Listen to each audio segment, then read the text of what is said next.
Welcome to Namita news.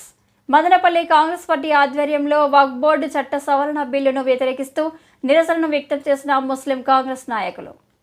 Madanapalle Congress party కార్యాలయంలో కాంగ్రెస్ నేత రెడ్డి భాష ఆధ్వర్యంలో భారత ప్రభుత్వం చేపట్టిన వక్ఫ్ బోర్డు చట్ట సవరణ బిల్లుకు వ్యతిరేకిస్తూ బిల్లును రద్దు చేయాలని ముస్లిం మైనార్టీలతో నిరసన కార్యక్రమం నిర్వహించారు. ఈ కార్యక్రమంలో మైనార్టీ నాయకులు మాట్లాడుతూ, ఈ బిల్లు ఆమోదింపబడితే మైనార్టీల మనుగడకు అవరోధాలనుంటూ నష్టాలను వివరిస్తూ అందరూ వక్ఫ్ చట్ట సవరణ బిల్లును వ్యతిరేకించాలని తమ నిరసన వ్యక్తం చేశారు. ఈ నిరసన కార్యక్రమంలో కాంగ్రెస్ కార్యకర్తలు, ముస్లిం మైనార్టీలు పాల్గొన్నారు. 26వ తేదీ అక్కడ ఆ బిల్లు పాస్ అయింది. ఇదంతా ఎందుకు చెప్తున్నానంటే, గత 100 సంవత్సరాల పైన నుంచి కూడా ఈ వక్ఫ్ భూముల పైన వ్యతిరేకత వాళ్ళు విషం నింపుకొని చేస్తూనే వస్తున్నారు. ఎప్పటికప్పుడు బ్రిటిష్ వాళ్ళు కానీ, స్వతంత్రం వచ్చిన తర్వాత కాంగ్రెస్ పార్టీ కానీ వక్ఫ్ భూములకు అండగా నిలుస్తూ కాపాడుకుంటూ వస్తే, ఇప్పుడు మెజార్టీ ఉండదనే ఉద్దేశంతో బీజేపీ దాన్ని ఎలాగైనా వాళ్ళ మనసులో ఉన్న విషయాన్ని కక్కేదానికి ప్రయత్నిస్తూనే ఉంది. మనకు భారతదేశంలో త్రివిధ దళాలైన నేవీ, ఎయిర్ ఫోర్స్,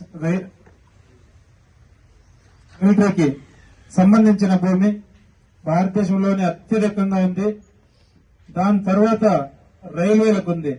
ఈ రెండింటి తర్వాత ఎక్కువ భూమి ఉండేది మన వక్ఫ్ భూమి. ఈ రెండింటి తర్వాత భారతదేశంలో అత్యంత భూమి గల భూ యజమాని. అలాంటి భూమిని ప్రభుత్వం మీదకి తెచ్చి దాని కంట్రోల్ ను కలెక్టర్లు, ప్రభుత్వాలు, ముస్లిం నేతలు మెంబర్లుగా చేసి దాన్ని అన్యాక్రాంతం చేయడానికి ప్రస్తుత ప్రభుత్వం ప్రయత్నిస్తా ఉంది. ఈ ప్రయత్నాలు సాగవు. వీళ్ళ ప్రయత్నాలు ఎన్ని చేసుకున్నా సిఐఏ, ఎన్ఆర్సీ అప్పుడు కూడా వాళ్ళు చాలా ప్రయత్నించినారు. భారతదేశం యావత్తు మతాలకు అతీతంగా, కేవలం ముస్లింలే కాదు, మతాలకు అతీతంగా చాలా మంది రోడ్లపైకి వచ్చి పోరాడి దాన్ని టెంపరీగా ప్రస్తుతానికి నిలుపుకున్నారు.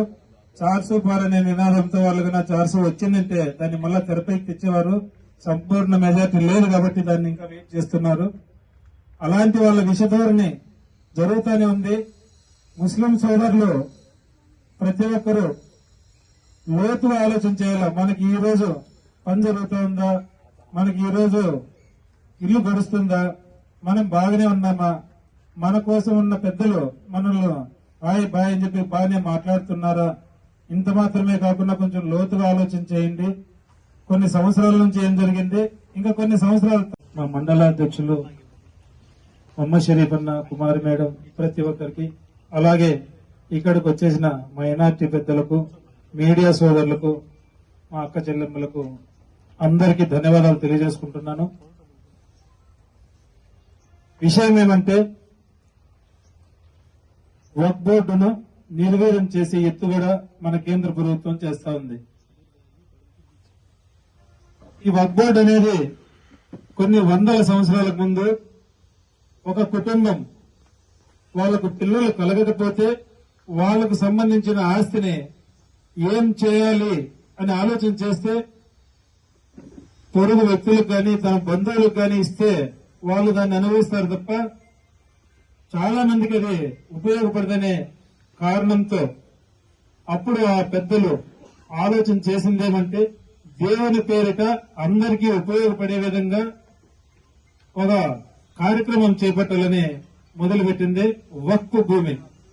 అప్పుడు వాళ్ళు ఆ భూమిని, వక్ఫ్ అనేది నాకు అర్థమైతే అంత కరెక్ట్ గా తెలీదు, వక్ఫ్ భూమిగా ఏర్పాటు చేసి ప్రారంభించిన ఆ వక్ఫ్ భూమి ఈరోజు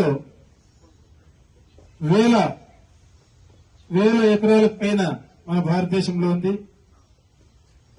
మొఘలుల కాలంలో కూడా వక్ఫ్ భూమి చాలా ముస్లిం పెద్దలు దానం చేసి దాన్ని పోగు చేశారు. 1903లో అప్పటి ఇంగ్లీష్ ప్రభుత్వం ఆ వక్ఫ్ భూమిని ప్రైవేట్ పరం చేయాలని చెప్పి కొంతమంది అర్జీలు పెడితే అడ్డుకున్నది. దాని తర్వాత 1924లో దేశంలో ఉన్న అప్పటి మన భారతీయులు, అప్పుడు కూడా బ్రిటిష్ వాళ్ళు పరిపాలనలో ఉన్నారు, అప్పటి మన భారతీయులు మరొకసారి వక్ఫ్ భూమిని ప్రభుత్వం తీసుకోవాలని చెప్పి మొదలు పెడితే అప్పుడు చాలా గట్టిగా మందలించి బ్రిటిష్ ప్రభుత్వం అది వారి హక్కు, వాళ్ళు పోగు చేసుకున్న భూమి, వాళ్ళకి దానంగా ఇచ్చిన భూమి, దాన్ని లాక్కోవాల్సిన అవసరం లేదని చెప్పి బ్రిటిష్ వాళ్ళు ఆ రోజే వీళ్ళ గలాన్ని నిలబెడితే 1947 మనకు స్వతంత్రం వచ్చింది. ఇంగ్లీష్ వాళ్ళు